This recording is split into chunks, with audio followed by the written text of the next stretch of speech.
एक बार पुनः आप सभी का हमारे YouTube चैनल पर स्वागत है। आज हम टॉपिक लेकर के आए हैं अफवाहों का नियम। दोस्तों, टॉपिक शुरू करें उसके पहले मैं आपसे कहना चाहूंगा कि अगर आपने अब तक हमारे इस YouTube चैनल को सब्सक्राइब नहीं किया है तो प्लीज इसे तत्काल सब्सक्राइब कीजिए एवं बेल आइकन को अवश्य प्रेस कीजिए, जिससे आपको सारे अपडेट तत्काल मिल सके। आइए शुरू करते हैं हम अफवाहों का नियम। दोस्तों, परमाणु की विभिन्न कक्षाओं में, उपकक्षाओं में, ऑर्बिटलों में इलेक्ट्रॉनों को जो भरने का सीक्वेंस होता है, नियम होता है, उसे अफबाउ के नियम के द्वारा प्रदर्शित किया जाता है।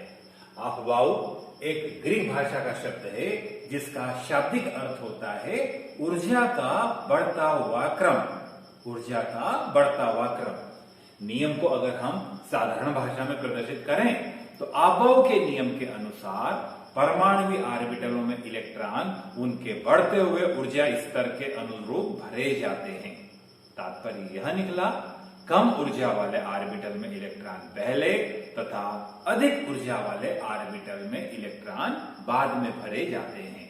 जैसे एग्जाम्पल हम देखते हैं, सबसे कम ऊर्जा उस ऑर्बिटल की मानी जाती है जो नाभिक के सबसे पास में होता है। न्यूक्लियस के पास में हम जानते हैं 1s ऑर्बिटल है, 1s orbital, then 2s orbital है, 3s ऑर्बिटल है, 4s ऑर्बिटल है, 5s ऑर्बिटल है। फर्स्ट शेल में केवल एक ही उपकक्षा है, सब शेल है 1s कहा है। दूसरी कक्षा में 2 उपकक्षाएं होती है, तीसरी कक्षा में 3 उपकक्षाएं होती है, चौथी कक्षा में 4 उपकक्षाएं होती है, 4s, 4p, 4d and 4f।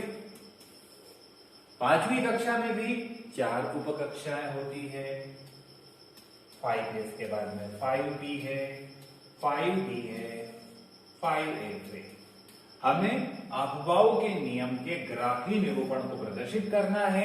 इसके लिए सबसे पहले हमने ऑर्बिटल को लिखा, उसके बाद में 1s ऑर्बिटल और 2s ऑर्बिटल को छोड़ करके शेष बचे ऑर्बिटलों को हमने ऑब्लिक, तिरछी किंतु समांतर रेखाओं के द्वारा हमने कनेक्ट कर दिया। बड़ा सिंपल वर्क है। इसके बाद में हम बतलाते हैं कि सबसे पहला इलेक्ट्रॉन 1s ऑर्बिटल में इंटर करता है। ये इलेक्ट्रॉन जब 1s फुलफिल हो जाती है तो इलेक्ट्रॉन 1s के बाद में 2s ऑर्बिटल को फुलफिल करेगा, भरेगा। 2s के बाद में हम देखेंगे इलेक्ट्रॉन 2p ऑर्बिटल में जाता है। 2p के बाद में 3s ऑर्बिटल में इलेक्ट्रॉन जाएंगे। 3s के बाद में हम देखेंगे इलेक्ट्रॉन 3p को भरते हैं। 3p के बाद में 4s ऑर्बिटल में इलेक्ट्रॉन भरे जाते हैं। 4s के बाद में हम देखते हैं 3d में इलेक्ट्रॉन जा रहे हैं। जो ऑब्लिक लाइन बतलाई थी वो इंडिकेशन है कि आगे किस उपकक्षा में इलेक्ट्रॉन जाएंगे। टर्न यहीं से लेना है, s तक इलेक्ट्रॉन भर जाते हैं। उसी के बाद में अब हम देख रहे हैं कि जो इलेक्ट्रॉन है नेक्स्ट वो 4d ऑर्बिटल में भराता है। 4d के बाद में इलेक्ट्रॉन 5p में जाता है। डेफिनेटली 5s के नीचे 6s रहेगी, तो अब इलेक्ट्रॉन हम देखेंगे 6s में जाएगा। अर्थात दोस्तों, यहां हमारे सामने प्रदर्शित है ऑर्बिटल, उस ऑर्बिटल जिसकी ऊर्जा कम होती है उसमें इलेक्ट्रॉन पहले भरे जाते हैं। जिस ऑर्बिटल की ऊर्जा ज्यादा होती है उसमें इलेक्ट्रॉन बाद में भरे जाते हैं।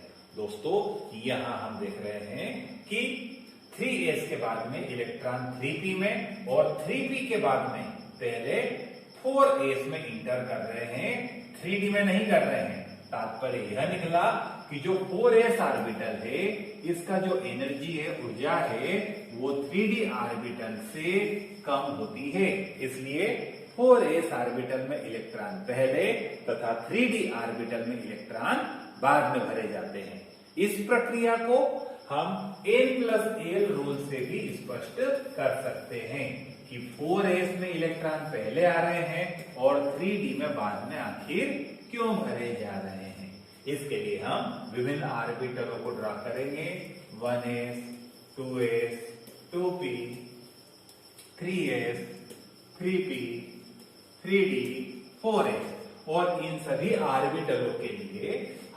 मुख्य क्वांटम संख्या तथा एजीमुथल क्वांटम संख्या की वैल्यू राइट करना है और उसके बाद में इन दोनों का सम फाइंड आउट करना है कि n प्लस l का योग क्या होता है।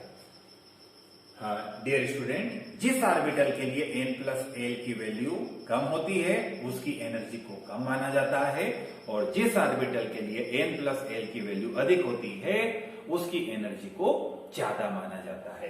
तो यहाँ पर हम देखते हैं कि 1s ऑर्बिटल के लिए n की वैल्यू 1 है, 2s के लिए 2 है, 2p के लिए 2 है, 3s, 3p, 3d के लिए 3 है और 4s के लिए 4 है।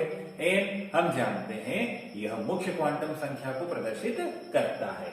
वहीं हम देखते हैं एजीमुथल क्वांटम संख्या, s ऑर्बिटल के लिए इसका मान 0 होता है, p ऑर्बिटल के लिए इसका मान 1 होता है और हम देखेंगे कि s के लिए 0 होता है, d के लिए इसकी वैल्यू 2 होती है। अब यदि हम इन सारी वैल्यू का सम करें तो 1 एंड 0 n प्लस l के रूप में हम देख रहे हैं बेटे, ये 1 को शो कर रही है।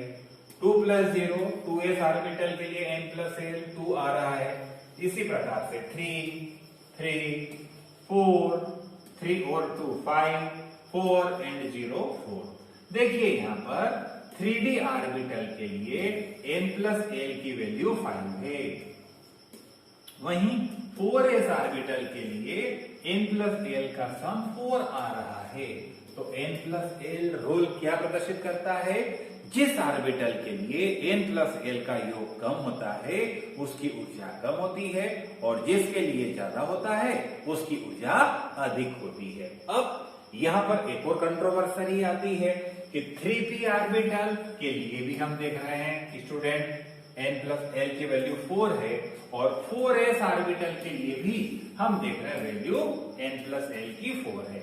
तो यहाँ पर सेकंड हमें पॉइंटर अप्लाई करना होगा, वह ऑर्बिटल जिसके लिए n की वैल्यू लेस होती है, जिसके लिए मुख्य क्वांटम संख्या का मान कम होता है। जब n प्लस l का सम इक्वल हो किन्हीं दो ऑर्बिटलों के लिए तो उस ऑर्बिटल की ऊर्जा को कम माना गया है जिस ऑर्बिटल के लिए मुख्य क्वांटम संख्या का मान कम होता है। तो इस तरह हम देखेंगे कि 3p की एनर्जी कम होगी 4s से और 4s की एनर्जी कम होगी 3d से। तो डियर स्टूडेंट, यही अफबाओ का नियम है, अर्थात ऑर्बिटलों में इलेक्ट्रॉन उनके बढ़ते ऊर्जा स्तर के अनुसार भरे जाते हैं।